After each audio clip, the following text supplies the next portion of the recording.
반갑습니다. 대기업 시청자 여러분들 그리고 많은 테크윙 주주님들.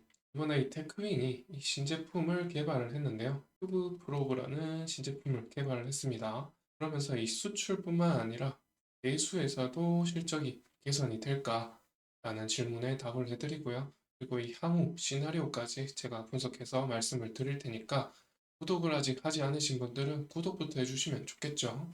이 테크잉의 수출과 내수 사항을 보여주는 재무제표가 되겠고요. 가장 많은 매출 비중을 차지하는 게 바로 이 반도체 검사 장비가 되겠습니다. 수출 부분에서 약 443억 원 정도를 보이고 있고, 이 내수 부분에서는 약 85억 정도 보이고 있네요. 그래서 소개가 약 528억 정도 됩니다. 그리고 이 체인지 오브 키트라는 것은 앞번 영상에서 어느 정도 설명을 드렸는데 다시 설명을 드리면은 체인지 오브 키트, 그러니까 이 부품, 재사용할 부품을 생산을 하는 것이죠. 그래서 이게 어느 정도 수익을 내냐? 약 382억 정도 수익을 냅니다. 굉장히 큰 비중으로 수익을 내주고 있고, 이 부분에서 이 테크인이 비중이 계속해서 늘어날수록 이 마진이 올라간다. 이렇게 아시면 되겠고요. 그래서 이 테크잉의 이 체인지 오브 키트 매출 비중의 추이를 앞으로 계속해서 지켜볼 필요가 있다라는 말씀을 드리고요. 그리고 여기 테크잉의 제1고객사부터 쭉 보시게 되면 마이크론이 가장 높은 비중으로 620억 정도 매출을 보이고 있고요. 그 다음이 2위로 SK 하이닉스가 되겠고요. 그 다음 3위부터는 뭐 계속해서 순위가 변동되는 모습을 보여주고 있습니다. 그리고 고객사는 2023년 기준으로 67개 고객사가 있고요. 자, 여기서 알 수 있는 게 마이크론의 22년 매출액 대비해서 23년에 매출액이 크게 감소했다는 걸 아실 수가 있죠. 23년 자체가 이제 반도체 업황이 굉장히 안 좋았기 때문에 그런 것이라고 아시면 되겠고, 일단 이 테크잉의 큐브 프로브 검사 장비죠. 검사 장비인데 HBM3E 5세대 HBM에 대한 검사 장비가 되겠고요. 앞으로 여기에 대한 검사 장비 매출 비중이 크게 증가할 것이라는 기대감에 최근 이 테크인 주가가 크게 오른 것이고요. 그런데 이 테크인이 HBM에 대한 이 검사 장비를 만든 게 다소 후발주자입니다. 후발주자라서 조금 늦은 감 있고, 글로벌적인 이 매출 점유율을 보시면 4% 정도 차지하고 있고요. 그런데 이 HBM에 대한 검사 장비, 여기에 점유율을 앞으로 크게 올릴 것이다 라는 예측이 가능한 것이, 우선은 이 SK와 삼성의 이 미국 공장이 관건이 있네요. 미국 공장이 25년부터 가동이 될 겁니다. 그렇게 되면 이 삼성뿐만 아니라 SK가 이 HBM을 생산하기 위해서 이 수율 부분에서 굉장히 해결하는데 난항을 겪고 있습니다. SK 하이닉스 같은 경우 HBM에 대한 이 생산 노하우가 깊음에도 불구하고 수율을 약 60% 정도 내주고 있거든요. 그런 점에서 이 삼성은 수율 문제에서 더 심각한 문제를 보이고 있을 거라고 예측이 되기 때문에 수율을 높이기 위해서 이 큐브 프로브가 반드시 필요한 실정이고요. 그래서 이 2025년부터 미국 공장에 이 테크잉의 큐브 프로브를 사용한다는 기사도 있고요. 마이크론도 여기 큐브 프로브를 사용하죠. 마이크론도 사용을 하고 있기 때문에 이제 삼성까지 고객사가 확대되면서 더 이제 매출액이 증대될 것이다. 그런 말씀을 드리는 거고요. 그리고 이 미국뿐만 아니라 삼성이 지금 24년 하반기부터도 지금 HBM을 양산하는데 생산하는데 또 큐브 프로브를 사용할 것이다. 이런 기대감도 있고요. 용인시 반도체 클러스터 있죠. 거기에도 지금 이 30년부터 가동을 하는 걸로 아는데 이 정책적인 거거든요. 정부에서 약 650조 지원을 하고요. 또 삼성이 이 300조를 투입해서 총 950조죠. 950조를 투입해서 이 세계적인 용인시 반도체 클러스터를 조성한단 말이죠. 조성을 하는데 이렇게 되면 이렇게 생산 캐파가 늘어나게 되면 검사 장비의 수요가 훨씬 더 늘어나겠죠. 그래서 25년부터 30년까지는 아무래도 이 검사 장비의 수요가 늘어나면서 이 테크잉의 매출액 증대를 해할 수 있겠죠.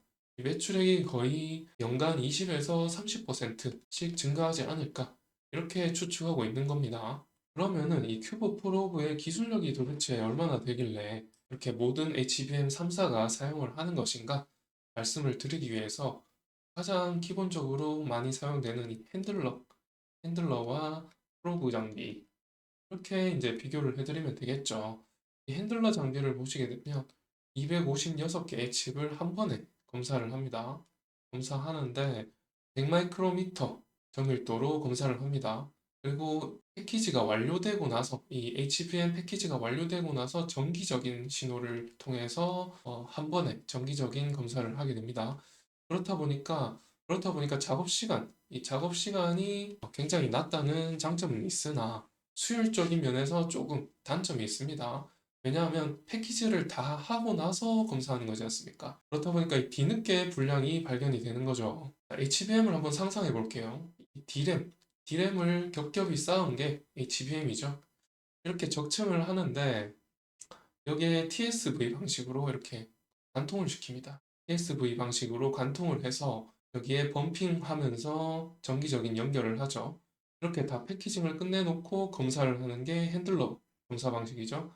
이렇게 검사를 끝냈는데 여기 중간에 이게 불량이다 하면은 뒤늦게 발견돼서 다시 해체해야 되는 이런 불상사가 생기죠.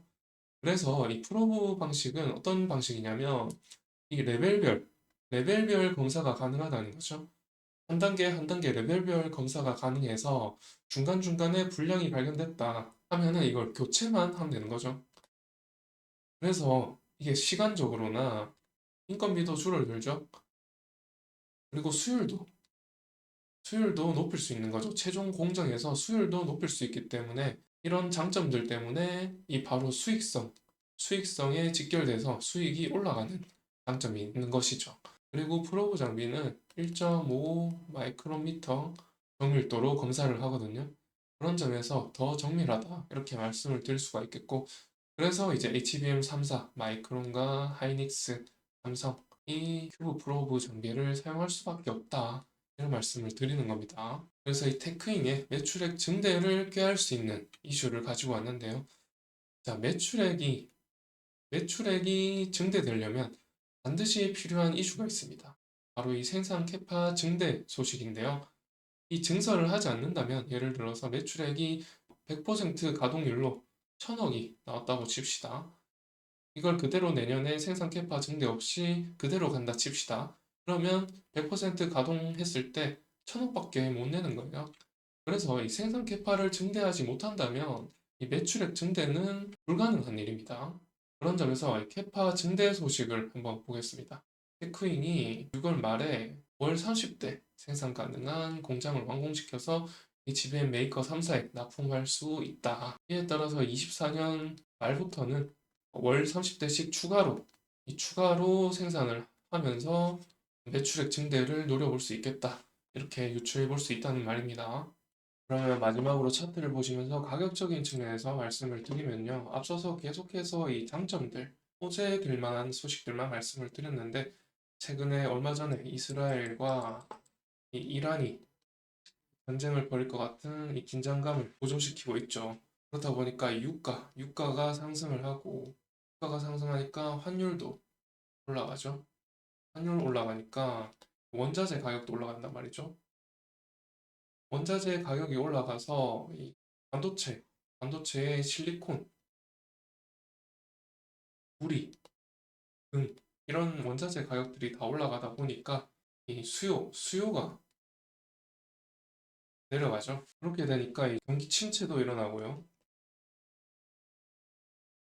이런 것들이 이 반도체 업황에는 별로 좋지 않은 영향을 끼치면서 전체적인 코스닥이나 거시경제들이 하락하는데 요인으로 작용하고 있고요. 이에 따라서 개별적인 주식도 함께 떨어지는 모양새를 보이고 있습니다. 이에 따라서 지지선이 어디 형성될지 예측이 불가능하지만 지지선이 이 장기 이평선을 기준으로 예상을 해본다면은 이렇게 쭉 올라갈 것이고 이렇게 쭉 내려가지 않습니까?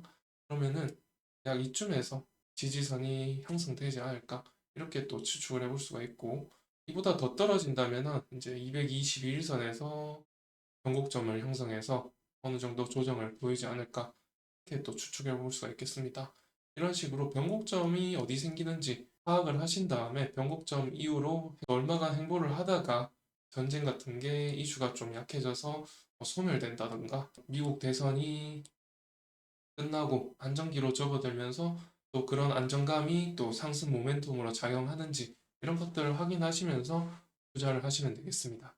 그러면은 영상은 여기서 마치도록 하고요. 다음에 또 테크인 관련해서 새로운 이슈가 있으면 또 그때 찾아뵙도록 하겠습니다. 그러면 지금까지 시청해주셔서 감사드린다는 말씀 드리고 영상이 마음에 드셨다면 좋아요도 눌러주시면 감사드리겠습니다.